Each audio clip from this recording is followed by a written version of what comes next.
Hello, everybody, wherever you may be. My name's Larry. My call sign is Kilo 7 Hotel November.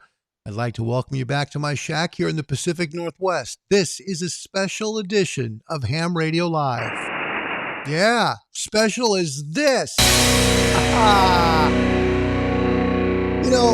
now and then, we're really blessed to get somebody real good. I mean, not just somebody that's, okay. It's all right. This is cool because the coronavirus has closed off a ton of things like ham fests, all of our swap meets. It's messed it up, let's be honest. And our manufacturers with all their products haven't had a chance to talk to us. This is your opportunity to meet Mr. Ray Novak. He's a senior sales manager from Icom North America. Let me tell you a little bit about Icom. Icom started way back in 1954. It's a fantastic company. And these folks have done some amazing things in their history. They brought us waterfall displays. Did you know that? Yep. Look at this.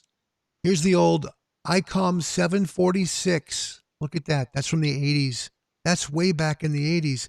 Then, of course, the very famous Icom Pro 3. Remember the 756 Pro 3? I had one. I wish I still had one. It's that good. And yep, it's analog, but doggone, that thing has ears and it can just work. If you have a Pro 3, hold on to it. It's a great radio. Then they came out with the 7600. Now, this was back in 2017. This was literally before they made a big switch to SDRs. They made the switch the year before in the 7300. So this was really the last designed analog or super heterodyne radio that Icom made. That was it. Now we go back, we see the 7100. Look how easy that is to use. Right in the palm of your hand, 100 watts of power. That's a great radio right there. Whoever designed that is a genius and should be set up for life. Okay, next one, Icom 9700. This is a 2 meter, 70 centimeter. This is, the high end. This is your UHF, VHF band. It's an amazing radio, really is. Alonzo, welcome, buddy. You're right. Ray in the house. Yes, he is. So 2 meters, 70 centimeters. Oh, look at all that. Look at all that. This is like a 9700 on steroids for UHF, VHF. You don't get better than that. That's an amazing rig. But then back in 2016, Icom changed ham radio. Literally. It's like when the Mustang came out. They came out with this. This is the amazing Icom 70. Whoops, hold on. And I'm getting something messed up here, and I apologize. I'm going to go back to me, and I'm just going to put on the screen for you because this is way too important. I want you to be able to see it. This radio changed ham radio completely. I mean, it made it stand on its ear, literally. Okay, show me the 9700 again. The 7300 is the best selling radio in terms of ham radio that you're going to find. It is absolutely stunning. And I'll tell you something. Here it is. This radio, 100 watts. It'll do 1.8 to 6 meters, 4 meters in the UK. This radio has extensively been researched and tested, very high on Sherwood's list. Rob Sherwood himself recommends this radio. It's that good. And guess what? It's under $1,000 for the most part in the US. That's the best buy in amateur radio. Icom has done amazing stuff. That's the first SDR that they designed. They're that good. One more that we'll show you real quick before we get Ray on the show. This is the 7610. It's different than a 7600 times 2. There's differences, big differences. Ray will talk about that. He will. And then, of course, there is a very famous product that we all know came out in 2020. Here we are in the middle of a pandemic, right? And Icom, being Icom, because they're the people who just change the market over and over again. Because Icom has just a great reputation of making history in ham radio. They really do. Let me show you real quick. This is the brand new Icom 705, the IC-705. This is a shack in the box. HF, VHF, UHF, 10 watt QRP rig. You can carry it with you anywhere. And it's rechargeable. This thing is amazing. And they did this right after the 7610, and they have changed the world and made QRP a really big deal. We'd like to welcome you to the show. Welcome, everybody. This is Mr. Ray Novak from Icom North America. Hi, Ray. How are you today? It's good to see you, my friend. Doing pretty good here. Thank you, everybody. See a few people in the chat room. Yep, we've got some And folks, and they'll keep coming in. We got Canada here. We've got North America so far. So North America's here. We'll get some more folks. So thanks for coming. Ray, we want to thank you for being here. And here you go. CQ chat room D, November 9, Juliet Alpha. That's pretty cool. Ray, how long have you been a ham radio operator?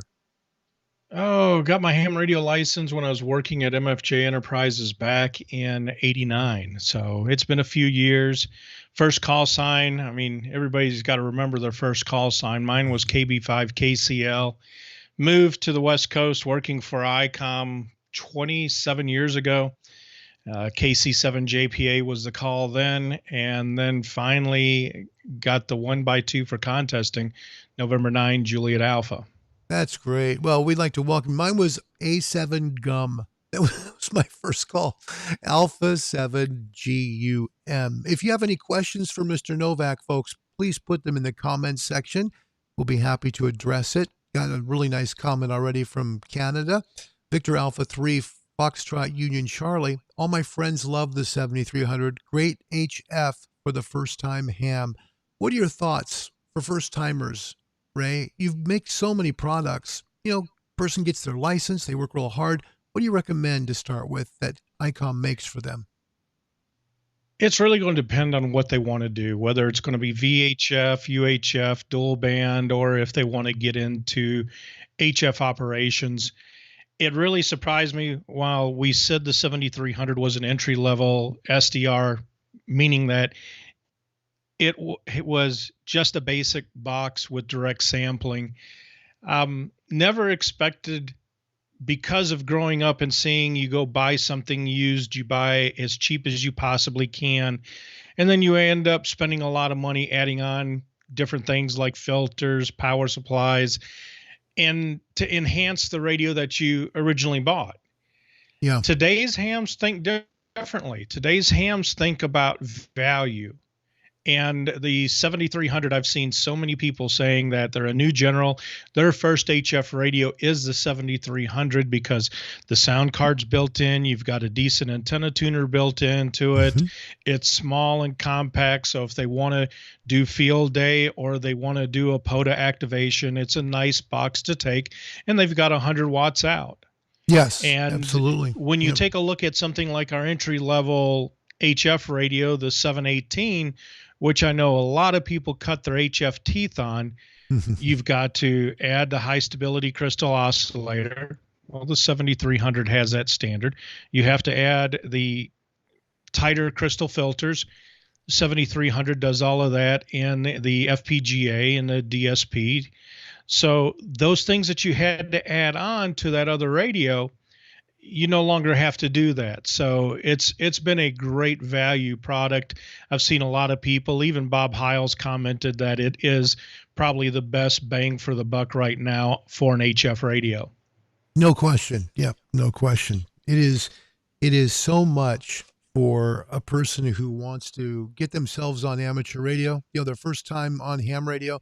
The 7300, folks, for the price, you cannot beat it. And the performance is strong. If you look at Sherwood's list, it's up there. I mean, this little radio's up there. It's the first SDR. It's the first SDR with knobs and buttons. Truly. Everything before that, you needed to have a computer hookup. So the 7300 changed the world. What has the 7300 meant to ICOM, Ray? It's been a very good proof in the technology radio, for better words, because once we did the direct sampling with the 71 or 7300, we then came out with the R8600 that goes all the way up to 3 gig. It does have a down conversion for the one gig on up, which that then led into the 7610, which is a contesting platform radio. And then finally the 9700, which is VHF, UHF ham band only, and 1.2 gig ham band only multi-mode transceiver. Yep, absolutely. The 7300 just does it all. And even if you're not a new ham operator, that is such a powerful radio. It does so much. I watched a great video last night from Stanton, and it talked about how to quiet down any radio, especially an SDR. If you want to quiet down your SDR, how to do it. And it was fantastic, all the things he talked about. And what did he use for the example? He used a 7300. They're just everywhere. And I think ICOM maybe helped save ham radio because it brought ham radio to a younger audience because it was the wow factor of seeing that beautiful 4.3-inch screen. It is just gorgeous. What ways does the 7610 vary from the 7300, Ray? Well, let's look at the similarities. The similarities being a common interface, which when you look at the ICOM line, back in the early 80s, ICOM introduced the 781. The 781 had a pan adapter in the middle of the radio, the knobs with the tuning knob just to the right, volume on the left side of the screen, but the center of the radio was your information system. We've stuck with that concept. You pointed out quite a few radios, 746, 756 series, 7600, that all mirrored that. And what that has allowed us to do is keep the very basic ergonomics. So as you transition through the different line of ICOM radios, they all feel very familiar. You don't have to relearn a radio. So there's your commonality with it. But once you get beyond that, they're completely two different radios. You've got a higher sampling rate, ADC, which is your analog to digital converter. Your FPGA does all the lifting in the 7610, where in the 7300, it offloads all the DSP functionality to a separate DSP chip. But the 7610 has the horsepower and the FPGA to do it all. Amen. There it is. So not only do you have that for your fundamental for signal detection, signal filtering, things like that, we took some of the architecture from the 7851, 7800 series where we had the Digicel pre-selectors. And we used two of those in the 7610 because you have two completely separate, independently functioning receivers in that direct sampling radio. And you hear the term SDR thrown around a lot nowadays. And one thing that sets a direct sampling transceiver away from a hybrid or any other type of quote unquote SDR radio is you greatly reduce the chances of the receiver itself interfering or adding noise to an incoming signal. So basically you're taking the raw RF, digitizing it, and then processing it. A lot of people will make comments when they've played around with the 7300 or the 7610 as they're filtering the interfering signals away. It sounds like the target signal that you're wanting to listen to just rises up. And there's been comments looking at the S meter, you're seeing 0 S meter movement, but you're hearing the signal very clear. So at that point, what do you do for your RST? Do you go like you're in contest mode and everybody's 5.9? Or do you look at the S meter and you try to give them an RST based off the S meter or what you're hearing? And at that point, it is a very clear signal that comes through the system there. Absolutely. You have a lot of folks, and I do have the 7610 on screen so people can see it. If you take a 7610, and some people will say, and I've heard it many before, here's a 7300 above the 7610. The argument, well, yeah, you can buy two 7300s for the price of the 7610, still have money in your pocket. But the point is, you do get a lot of advantages with the 7610 that aren't on the 7300. That's something to be, knowledgeable about because they are different radios. While they may be direct sampling software-defined rigs, they do have additional options on that 7610 that make it more valuable. That's why it's got value to it. Yeah. And once you get beyond that, of course, you see the larger display on it. You've got separate controls for the volume and RF gain for your two separate receivers. You have receive antenna jack on the back of the 7610 transverter. You also have a DVI-D output, so you can run an external monitor. You have the capability of remote operating the 7610 by connecting the 7610 up to your router, because the RSBA1 server is built into the 7610, where you have to use an external computer for the 7300. Yep. And you said something, I hate to interrupt you here, but this is a big point, and I think it's a valid point. You made the comment you can hook it directly up to a monitor. That's huge for a lot of hams. My father-in-law was here last week from California. He loved seeing the rig on a computer screen. He said, oh my gosh, I need a radio that does that. This radio will do that. So, and folks that complain, well, it doesn't have an HDMI. HDMI, guys, is copyrighted. That is a copyrighted technology. It's easier to use the technology that Icom uses in the 7610, and you can get the hookup connection anywhere. Hook it right up to your HDMI port on your computer. It's a great, great thing the 7610 does. Sorry, Ray, go ahead. No problem on that. And there are cables that will convert from a DVI to HDMI. You got to buy a cable to connect it anyway. It's not much more for the converter cable. Also, the 7610 has IQ output through the USB 3 port, which you do not have with the 7300. There you go. Yeah, and I want to say hello and almost happy Thursday. Happy Friday almost to Delta Kilo 5 Oscar November Victor in Germany. Thanks for being here. We're grateful you are. We're live with Ray Novak from Icom North America. Ray is a senior sales consultant for Icom. If you have any questions regarding what he does, he'll be happy to answer your questions.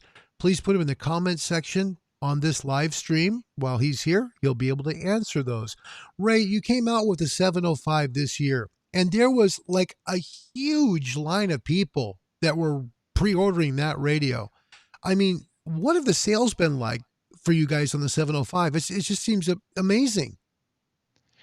Seeing that we're at the bottom of a sunspot cycle, it's been pretty intense on the radio sales themselves, and it's been a fun radio to play with and help with the R&D on it. And we started shipping the product last month here in the U.S. and Canada, so it's set some records for initial sales. I would bet. This is a shack in the box, folks. You can see it right over Ray's right shoulder. That's the Icom IC-705. This is, believe it or not, and people say, well, yeah, it's QRP. Okay, wait a minute. It's QRP with a rechargeable battery. It also goes from 1.8 to over 440 megahertz. This is a shack in the box, folks. This does it all with the same waterfall and the same look as the 9700, the 7300. Like Ray said, these are just so easily interchangeable. You don't need to learn a whole new radio when you buy one of these. That's a very good Icom setup, Ray. You guys have done very well with that. When you brought up the 7610, how much of the 7300 design went into the thinking of Icom engineers when they built the 7610? A lot with the 7610 and the 705, the basic screen layout, the control layout, things like that. A lot of the firmware probably is shared across the platforms on the radios, but they start out each product as a completely separate entity product. And original drawings that I got to see on this, and as well as one of the mock-up prototypes, is completely different than what we have today, because people would hold it, use it, set it out, take it out, put it on a picnic table, see what they wanted to do with the radio and what made practical sense Okay. from But how an long? operator's viewpoint. Gotcha. Okay. So say you're on the road, you've got the backpack, you got your antenna, you got a 705, you're ready to go. Like in your picture there with the tent, right? You're camping. How long will it last? Working QRP, calling out. How long does it last that it works just on battery power? It really depends on the battery that you decide to use. The one that comes with the radio, if you're out hiking, you're listening to an FM broadcast or you're listening to a local repeater, you're going to see about 4.5 hours out of it. Wow. That does give you only 5 watts out. Now you can go with an external battery pack. I've got a couple of the Bioenno 4.5 milliamp hour lithium iron phosphate batteries, and I get close to 8 hours out of those. Okay. Yeah, Now, that's fantastic. Wow. one of my friends, because of the introduction of this radio, he became a friend of mine, bouncing different ideas with him, and that's Julian, Oscar Hotel 8 Sierra Tango November. And he introduced me to Power Film, which is a very flexible solar panel with a lithium ion battery pack that's capable of continuous duty of 5 amps. Wow. And he's doing a video right now where he goes out in the winter time and camping out on snow, where this image behind me is showing green valleys in the mountains. One of the photos that he shared with me was his tent on top of the a snow pile, and all you could see is snow and then his magnetic loop that he has. Wow. But he's excited to use the Power Film to actually power and operate the radio for a full 10 watts. A lot of guys out there are using solar panels right now that are QRP guys, especially the survivalists. They love using that. This is such a great radio, you guys. You've got to have 2 parts that are good. You've got to have good transmit, obviously, but you need to have a good receiver. This has that. And it's just so well designed. Wow. Now it's going to be interesting to see the receiver test. I know Adam Farson, VA. Oh gosh, I'm going to bust his call. VA6OJ, I believe it is. He's got one up in Canada. He's running it through the full gambit, both receive and transmit. And he said that people are really going to be surprised at what Icom has done in this little box. I heard on another podcast with Neil Rapp, and I'm sorry I busted your show's call sign there, Neil, but they were talking about how Rob Sherwood just received a 705. So he'll be doing the testing as well. So it'll be interesting to see how it all plays out. Yep. A shack in the box that you can put in a backpack. Oh my gosh, what a great idea. Question from Victor Alpha 3, Foxtrot Union Charlie. Question, looking for a rig that could support DMR and do 100 watts and won't break the bank. Any ideas, Ray? That radio is made out of unobtainium. See, that's one of the rare compounds that we don't talk about enough. Yeah. Right now, I think to find something that has that combination, you're not going to find from the big 3. Mm-hmm. Yeah, that's tough. That's tough. Coming from Germany, this is from Delta Kilo 5, Oscar November Victor. I installed 60 LiPoVac battery inside on the bottom of outdoor hard case with the, I think he's calling a Turnigy. It's hard for me to pronounce that. Turnigy 300 watt charger balancer unit mounted aside on the inside of the outdoor case. Sounds like it's working for him. He says it delivers me 13.39 volts DC, and my IC-7200 fits inside the hard case. That's pretty cool. Yeah, not a bad idea. All right, so he actually, I'm sorry, here he goes. The guy from Canada, Victor Alpha 3, Foxtrot Union Charlie, he made a mistake. He wants you to know. He said, sorry, he's talking about a D-Star radio, something that might not break the bank that Icom makes. Depending on what bands, 100 watts out on HF6, gosh, 75 watts on 2, I believe, and no, 50 watts on 2 and 35 watts on 440 would be the 7100. Yep. Thinking the same thing. Didn't want to say it. I was like, okay, I think it is, but I'm not sure. For you guys that want to see what that looks like, here's the 7100. Okay. It's portable. Look at that. You can take it anywhere. I hate to put it by your face. Don't want to clubber your face there, Ray. Sorry. Oh, But cover that ugly mug. that's great. This is the Icom 7100. They still make it. It's D-Star compatible and not that expensive. I'm thinking of this radio, to be honest, when I go with my wife to Hawaii here this winter, because it's small, portable, easy to use, and it's simple. You can take a look at how easy this thing is. That's the 7100 for you. So there you go. I appreciate it, Gunter. Thanks for the question. Question here: what radio can sit in a fair? Well, let's see. Interesting question. I'm not sure he's going to be able to answer this, my friend. He's asking. Actually, I am. All right, let's see. What radio we can sit in a Faraday cage? Antenna has to be outside the box. If you have full remote access, what can be used to hopscotch the antenna into the box? It cannot be directly connected. All right, well, bring that 7100 back up on the screen, because I've seen people take the 7100 and a kit from Remote Rig and use the Remote Rig connected to the head of the 7100. The 7100's head has got microphone input, output, headset input, output, CW key, as well as an internal speaker in the head itself. And then use the Remote Rig to port the commands from the head to the body.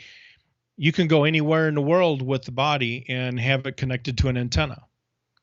There you go. I've actually had a friend of mine, during part of the year, he's based out of Columbus, Mississippi, Arn, and I'm sorry, Arn, I don't remember your call sign, but he was walking around the Huntsville Hamfest one year with a small box with a battery pack, the Remote Rig, and the 7100 head, controlling his radio back in Europe.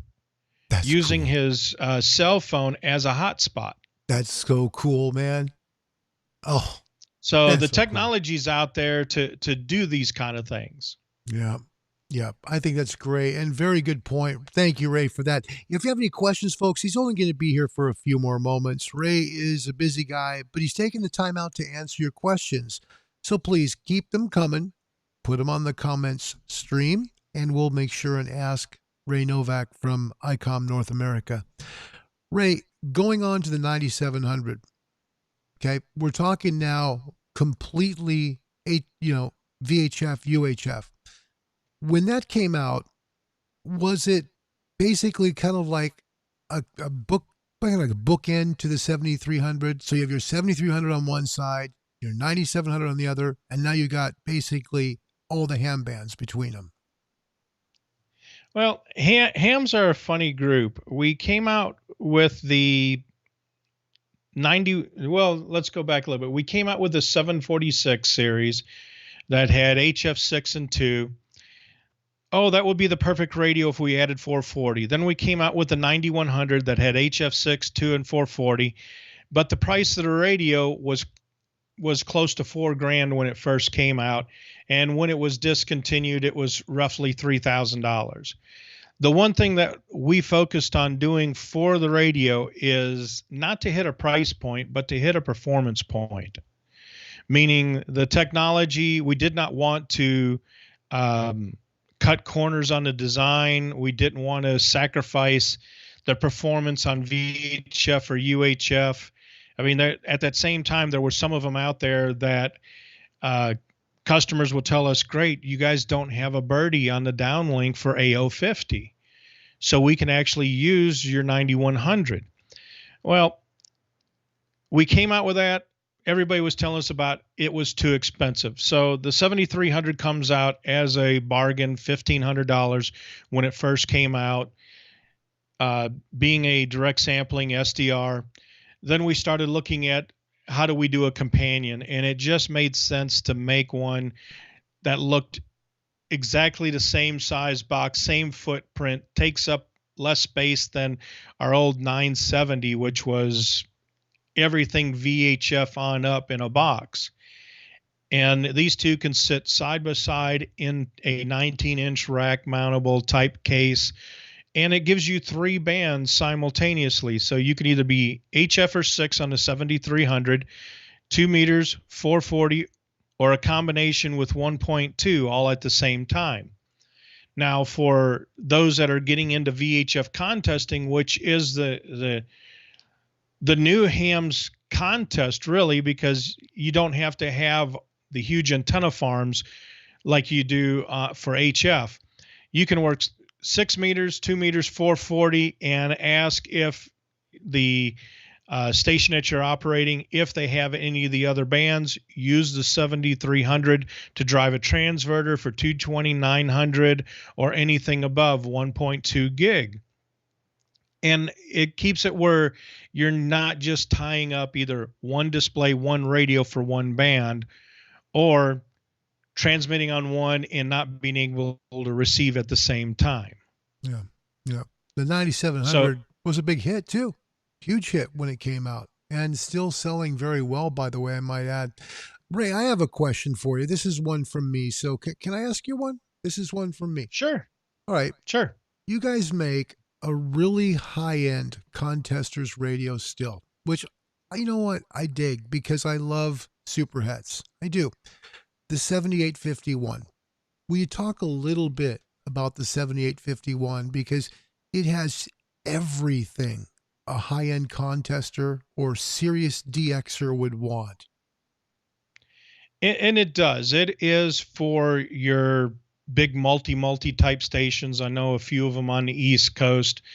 One of them has got 12 of the 7851s and one 7850.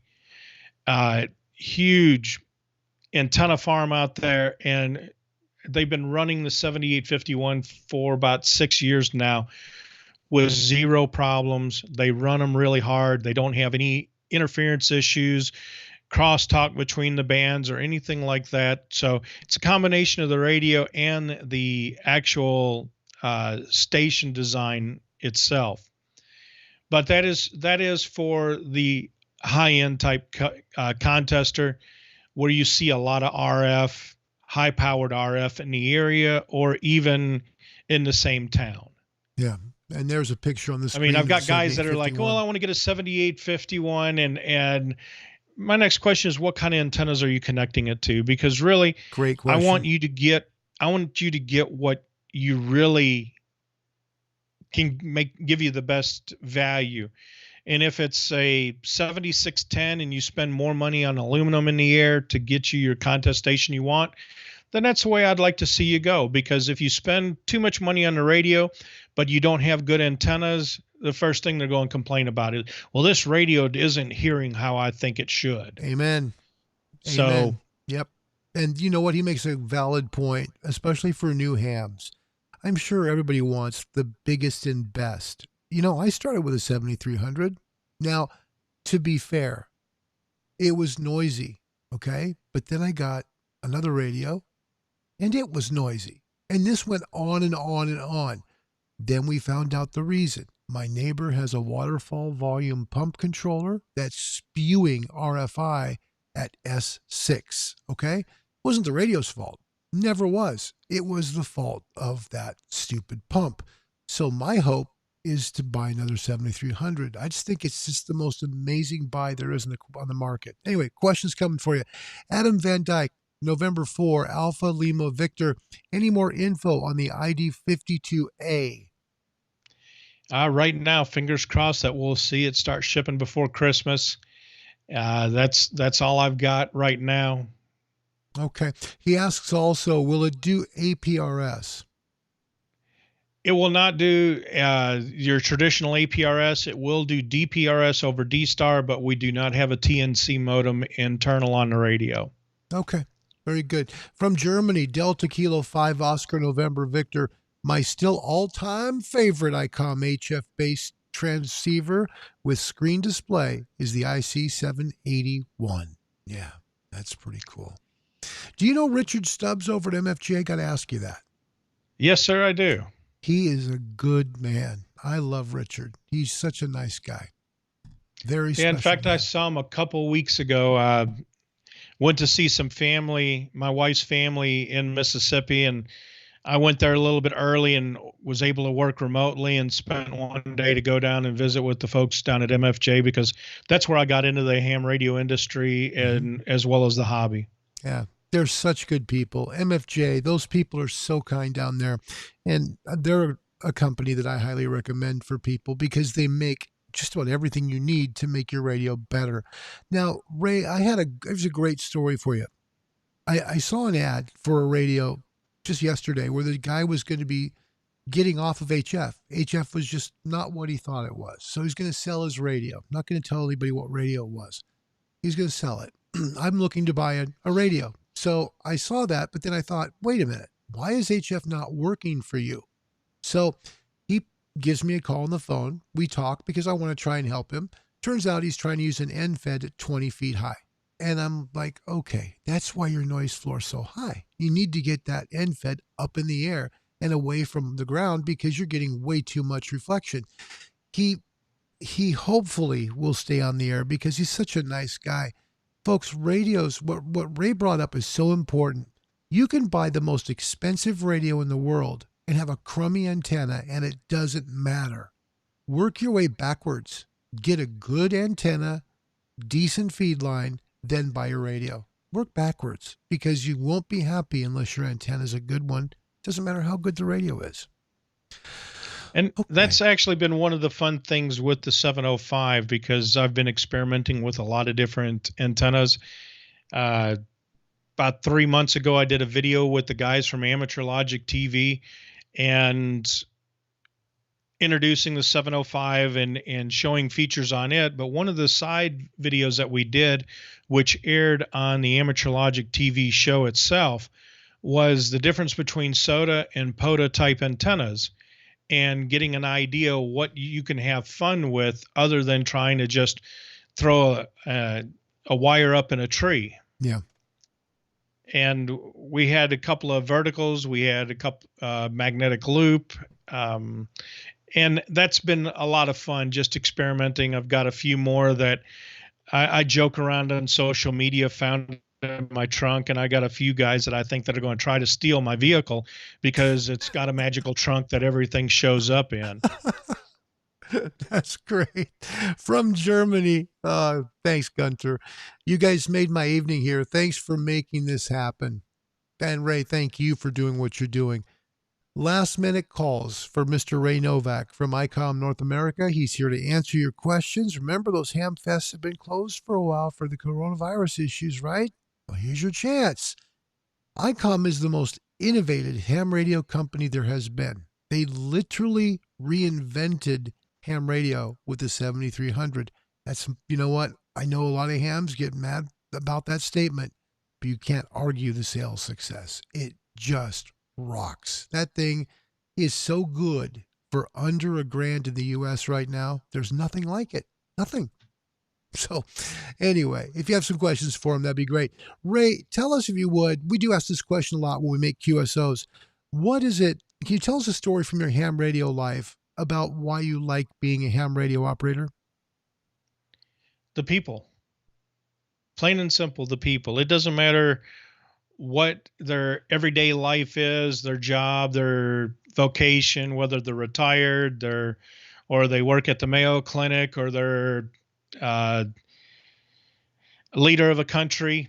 But when they get on the radio, they want to talk technology, they want to talk weather, they want to compare what different environments are out there. So that's what makes it fun for me. And Gunter, hopefully you're still out there. When we get back to doing Hamfest again, come by the Icom booth at Friedrichshafen. Hopefully I'll be there at the next one. That's good. Gunter, there's an invitation right there. He'll be there. All right. LM, Kilo Delta 2, Tango Yankee Whiskey. Ray, my birthday's next week. I'll be 70. Oh, well, it was worth a shot. See, he came on yesterday and he said, Is it okay? My birthday's next week, and boy, it'd be nice to have a 7300. Wow. LM, hang in there for those. The price, sometimes around Black Friday, sales happen. That's all I'm going to say. It's been known to happen, and it's already a good price. Gunter says, I'll be there, Ray. So he'll be looking for you there at that Ham Fest. Hopefully it happens. That'd be great. All right. If you have any final questions for Ray, please shoot them on the screen quickly. We're going to let him loose because he's got a busy day. Ray, in your time at ICOM, what has been some of the gratifying things you've witnessed about the company itself? Oh man, that's a tough one. I guess getting to spend time with the founder of the company. First time I got to meet him, I'd been working at ICOM for about 4 years, came in through the technical support department, and we were standing outside of the balcony in Las Vegas for the International Wireless Communication Expo. And he goes, what should be the next radio we look at manufacturing? Wow. And at that point, that was around 98, 99. Or Okay, no, so are 90, we talking about 97 Mr. and 98. And my Mr. comment was to Inoue? him that, Are we pardon? talking about Takuzo Inoue, the founder? Yes, sir. That is so cool. Wow, what an opportunity, man. Sorry to interrupt your story. I told him Continue. that I would love to see a 781 next. Because like Gunter, my first ICOM radio that I ever got to play with, that wasn't my first one that I owned. It was a friend of mine out of Pennsylvania that had a 781, and I fell in love with the radio. I loved the audio, and that was when I was working at MFJ, and with the price on MFJ products, they definitely didn't pay me the salary to own a 78 or 781. Mm-hmm. But he chuckled and he goes, oh, that would be over $10,000. You're a real ham that wants the dream radio. And 2 years later, I was coming back from a DXpedition in Bhutan, and part of the trip was to stop by the factory and engineering department to look at what our next year plans were going to be. And they showed me a prototype of the front panel of the 7800. Wow. Are you and kidding? we started talking about how the users would use it. And it was funny because some of the guys that I went to Bhutan with gave me a lot of feedback on what in their mind would be the perfect contest radio. And Dr. Glenn Johnson, W0GJ, had led our DXpedition. And when we came out with one of the prototype radios, I had him come visit and showed him a radio, and a lot of the things that he had shared with me on that DXpedition was built in this radio. And that was a 781. No, that was the 7800. So that was 7800. That was the 781 next is what we call it. And it's been fun to be a part of that R&D team. Yeah. And actually use feedback from the hams on what to do. And it's interesting when we launch a new product to hear comments going, well, that looks like that radio, or it looks like a Mark II version.